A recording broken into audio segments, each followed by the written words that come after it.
So it was interesting, obviously, growing up in Crystal Palace in South London, born in 4th of May 1969.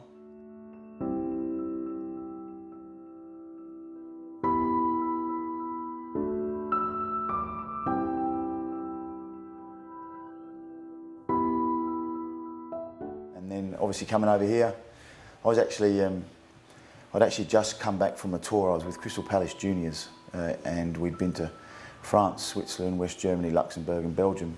And it seems a lot, but that's like going to Bunbury, Mandurah, just across the water, but 5 different countries. But it was a really good soccer trip. And then I came back and plans had already in place in relation to going to Norway, Finland and Sweden, which is above. But Mum told me that we're moving to Australia.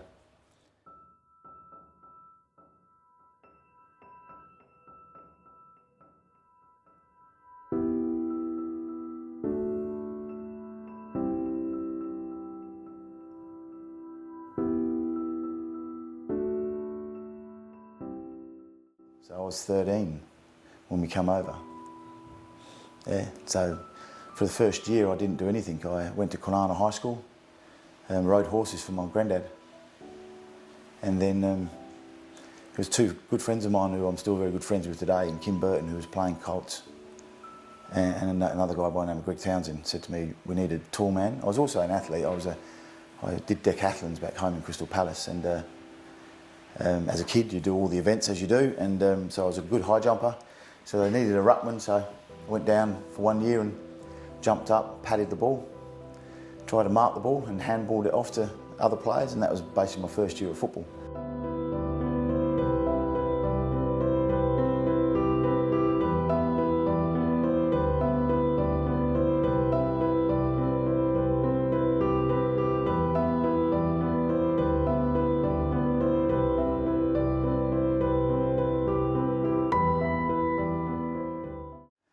But in my first year I lost on account back to the fairest and best to a young Indigenous bloke by the name of Desi Dan.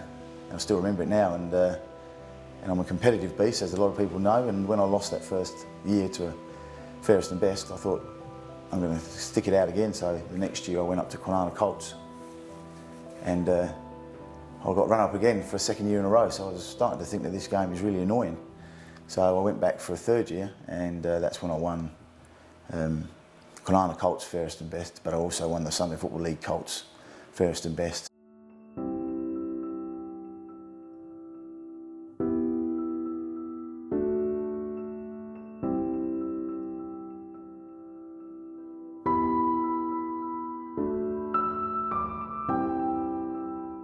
The great Tony Morley, obviously a 200-game champion of this club, he was the coach at the time in the seniors at Kwinana. He said to me, he made some, I think he actually contacted Souths and said, look, got to give this kid a chance, and the rest is history.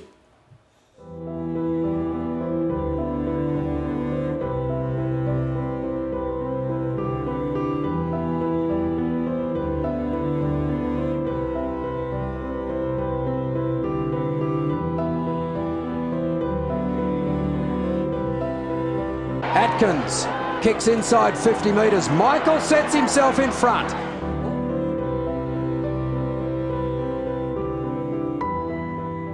So it was 91 really, where I played I think 17 games in which I would say was my first full year under Steve Hargraves. They also took me out of the ruck and put me at centre back.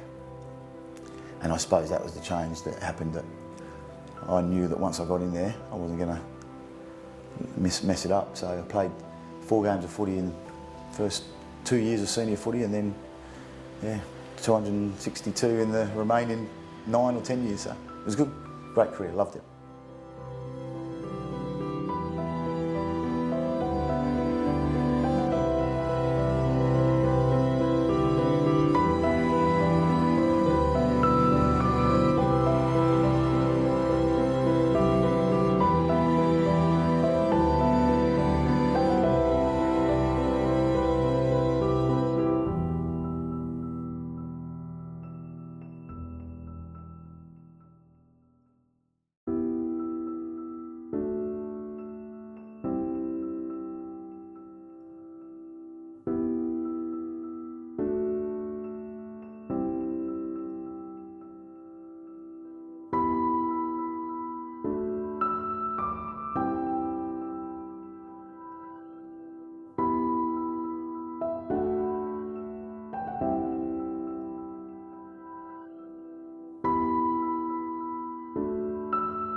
It's funny when people ask me about being the game's record holder, I have to stop and actually, even now, I have goosebumps when I talk about it, because the club's only got one games record holder. It's been around for 120 years, and I'm that person. And I think it was also made special in the lead up was, obviously you're getting close to beating who many regard as one of our massive legends, so would be in the top 5, top 10.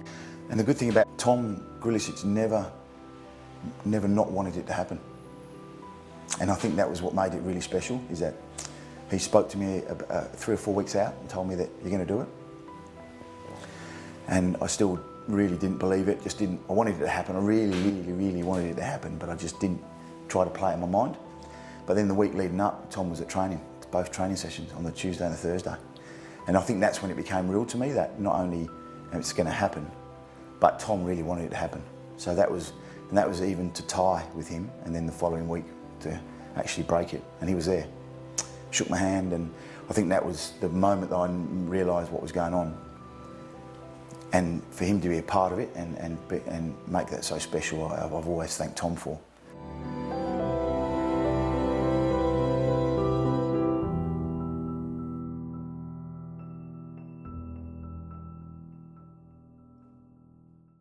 I love the club, and it's most probably made me who I am today, so I have a lot to thank for. But yeah, games record, I actually like the title.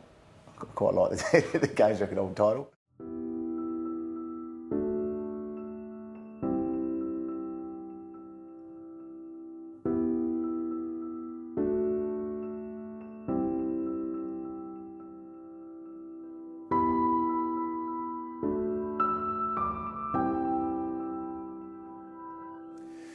I think the one thing that, with regards to the relevance of waffle these days, is people have got to understand is that the football system might not work if we don't continue to support state leagues. Not just obviously the waffle, but also the SNFL and the VFL. And if they lose their relevance, then that pathway to the AFL is going to struggle. So when you talk about players, it's not just the players that is needed, it's also the support for clubs. So the importance of making sure that people get out, support their local teams. It's easy to get caught up in the AFL and the great big juggernaut that is the AFL, but without the waffle and without the talent pathways, you know, obviously from South Fremantle's point of view, it's through Spearwood. If you haven't got those zones where you can get players from, and we need to invest into them, and the only way we invest in them is we get supporters come along. So for us as a club, we don't just worry about the playing and on field, it's off field where we've got to make sure we chase the primary school kids, the Auskick kids and all that sort of stuff. So easy for them, you know, you see them all the time running around in West Coast Eagles colours or Fremantle colours. It's actually up to the waffle clubs to make sure that they get their colours out there. So we do have to go to primary schools, and South do have to give out jumpers and T-shirts, and Perth and Peel and all that sort of stuff, so that these kids, you know, they get a choice, because the AFL is not for everybody and it's expensive. And certainly through South Zone and Perth Zone, Swan District Zone, a little bit through Peel, there's a lot of families that can't afford it, so you give them a really affordable experience. And coming to the waffle's great. Half time you see the kids kicking with their dads and their mums, and it's just a really nice, relaxing family environment at the moment, and that's what we've got to promote.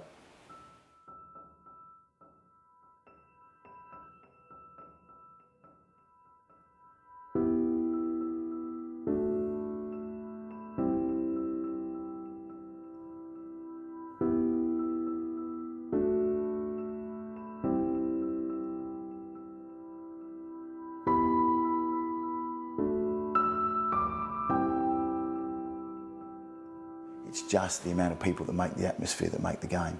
And that's what we've got to remember, that if we lose that, then we're in trouble. So I think from all clubs, our effort is to make sure that we raise the level of the experience, then more people come along. And then we target, you know, obviously we don't expect kids to pay, but you've got to get out to the primary schools and give them T-shirts and give them a reason to support the club. And I think that's what we're all focusing on. And hopefully in the next couple of years, that we'll see that our crowds have gone from an average of around 1,800, even if we can get up to 2,500, that's a start. That's what we've got to start. So.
look out.